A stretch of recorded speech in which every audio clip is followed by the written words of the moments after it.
Hello, Grumpy Old Fart here.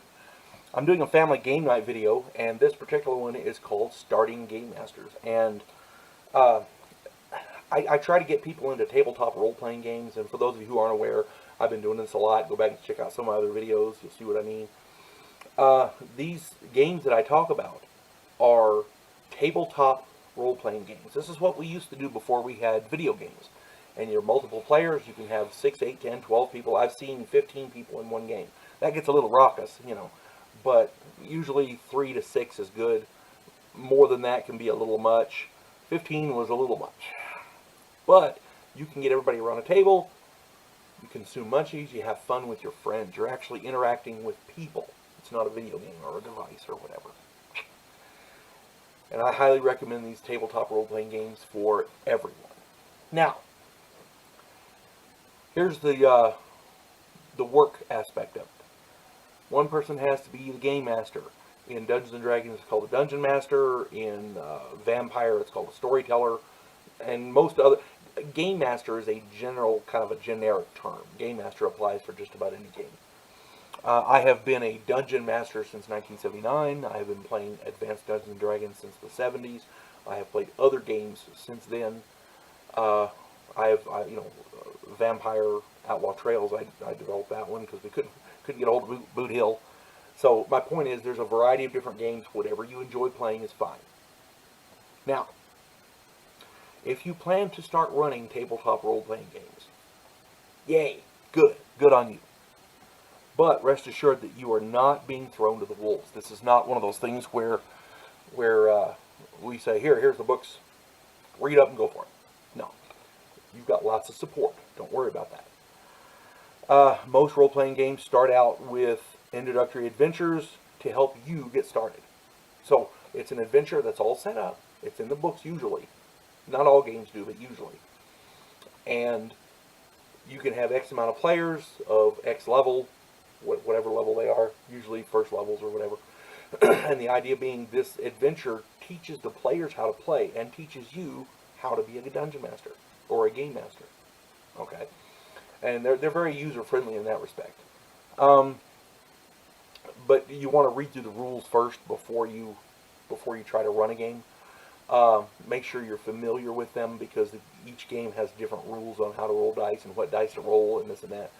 Dungeons & Dragons is pretty simple because making the characters fairly straightforward and the dice are pretty straightforward. And I did a video on dice, check those out. You roll the d20 to hit, and for savings throws and for ability checks like strength, intelligence, wisdom, usually the characters generally roll for those: strength, intelligence, wisdom, dexterity, constitution, charisma, and comeliness. And each ability defines a different aspect of the character, and you never want to... I had a player one time who came up and said, I want to run this character in your game, and I took one look at it and had 18s, which is the best you can roll. 18, 18, 18, 18, all the way down. And I said, so you rolled 18s on every stat? Yeah, I did. I had it witnessed. By who? My friend. Well, bring him over. I want to see it. Well, you don't trust me? No. Sorry. Rolling 18s on 6 or 7 stats. I forget if you were using comeliness at the time or not, because it came later in a different book. But rolling 6 18s in a row on 3 6-sided dice is ludicrously stupid. It's a statistical impossibility. However, I allowed him to make up his own character for the game, because I wanted him to play. He's not a bad guy. But he rolled surprisingly well. He had, I think 4 of his stats were 18s, but they weren't in a row, and, My point being, you got to watch out for stuff like that. It's better to have the dungeon master there when the guy makes up his character, because that way the dungeon master can take note of the character and find out what's going to work in the game. Not every adventure is suited for every character. One of the other things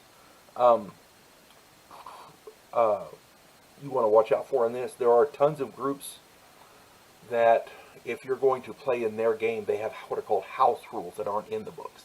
So you have to watch out for that as well. Just as long as the rules are being consistently applied and they apply equally to everybody, whatever the house rules are, it's fine. But if they make a house rule that applies to this character and not that one, then you got to watch out. I've been in games like that, and some of the house rules, I don't like to tell people how to run their game, but there are some game masters that I won't play in their game, because I think I did a video on this where the guy, I ended up paying 150,000 gold for a 250 gold piece horse. Yeah, normally in the books they're like 250 gold. I paid 150,000 for this horse that was too stupid to eat grass by the side of the road and drink water from the river. It ended up dying on me because I never said I fed it on a well-traveled, grass-covered plain with a river. We were traveling along the river, and this horse was too stupid to eat grass or drink water. So, yeah, at some point you turn Mother's picture to the wall and get on out, because that's not worth playing it. And you have game masters that are like that. Another thing you want to understand is online there are tons of groups on Facebook and on other websites that are just full of people that want to help you. If you're learning to be a dungeon master, and you can go on and ask questions, and they're glad to help you, because there's people online who have been gaming as long as me or longer, and they're glad to help, because the more players you have in a game, the more of a player base you have, and it's better for the game. Okay? Now, the main thing I'm getting at is, when you start running games like this, you are not alone. Okay? You have help. All you got to do is ask. There are tons of pre-made adventures that you can purchase, which are self-contained and have everything you need to run an adventure in whatever game you and your group want to play. And these are called modules. They come in stores. They're usually wrapped in plastic, and you can read the back and find out what it's about. A short synopsis, a little description there. You read it, and it sounds like it might fit my campaign. So then you buy it, and you take it home, open it up, and yeah, I can work in this way, maybe change a little bit here. But the modules are great because they're self-contained adventures. It's all there. You don't have to change anything, and it's a lot less work than working up an adventure on your own. Once you get the hang of running a game, any adventure, I highly recommend that you design your own adventures. There's a reason for that. I'm going to do a whole video about that. I'm going to do a video titled Modules, which will explain that. Now, remember, the other part of this is, you don't have to be perfect. You just have to be consistent. Whatever rule you decide to use, you use that rule consistently. And if you're going to change it, let everybody know ahead of time. Okay? And the main number one rule in these games, have fun. Okay? Have fun. You folks have a good day. God bless one and all.